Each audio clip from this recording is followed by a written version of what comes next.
Okay, 3 Korean summer noodle recipes. So I'll be honest, I shot these recipes in the middle of July, but I'll be damned if I let my blood and sweat go to waste. I mean, it's literal sweat. That day was like 95 degrees or something. Okay, here we go. First things first. The noodle I'm using today is a dried wheat noodle called somyeon. And if that sounds familiar, yes, it's the same noodle as the Japanese somen or the Chinese somyeon. It's thin, smooth, and it's a lot like angel hair pasta, so if you can't get this stuff, that'll work too. The first recipe is a simple noodle salad called bi빔국수, literally meaning mixed noodles. And yes, like a lot of Korean home recipes, there isn't a set rule of what you can put in or not, but this is how I do it. Let's chop up the vegetables first. 1 cucumber, small tip. To get these thin matchsticks, we first slice into thin rounds diagonally, lay them out like a set of dominoes, and chop the entire thing. You can also do the same thing to 1 or 2 small carrots. Now for some foliage. I use some romaine and a quarter of a cabbage, all chopped into thin slices as well. A lot of Koreans will also use perilla leaves here, which are similar to shiso leaves in Japanese cuisine, but I didn't have them.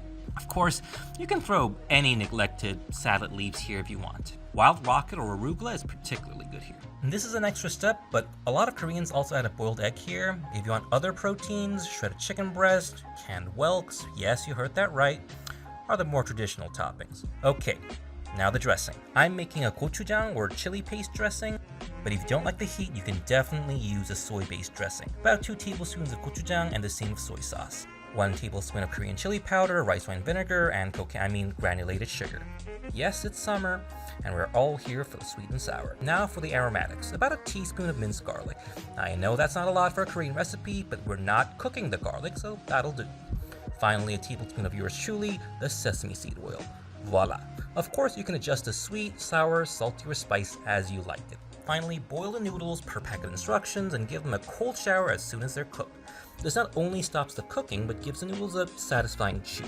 Dress the noodles, plate, and decorate with the vegetables. Like I said, this recipe is a template for literally dozens of other Korean noodle salads.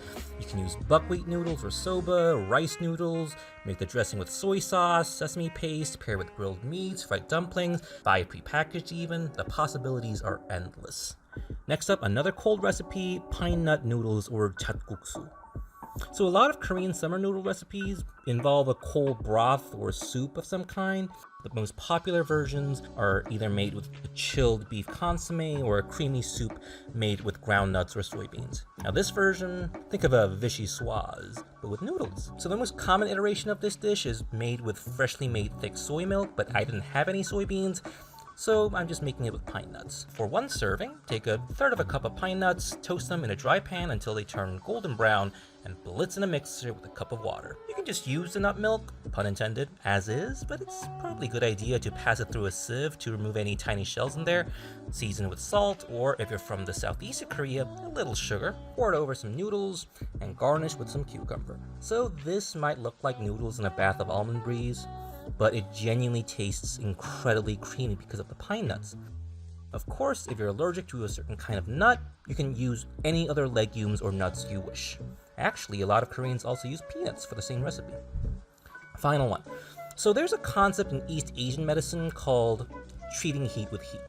Basically, instead of cooling down, you consume hot beverages or food in the summer to preserve your health. I'm not sure how scientifically sound this idea is, but a lot of Koreans do love their hot broths, even in the dead heat of summer. Take a whole chicken leg, or a couple of thighs, skin and bones and all, about 4 cloves of garlic and 2 spring onions, salt and pepper, put them in a pot with cold water and bring it to a boil.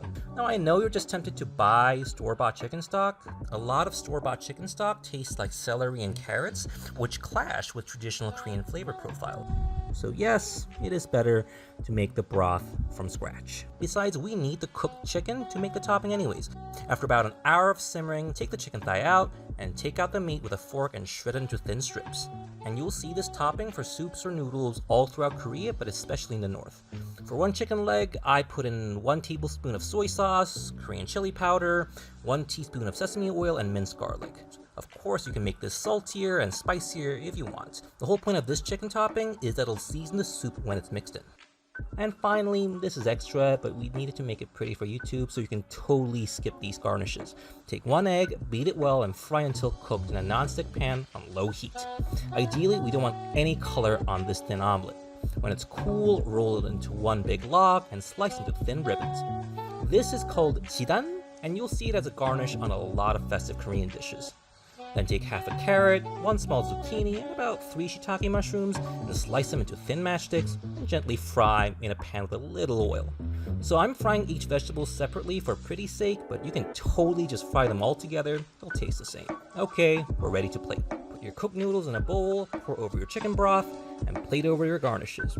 Of course, if you're not into spending an hour over the stove in the summer, this recipe is still pretty darn good in the winter, or whenever you want really. Well, that's it folks.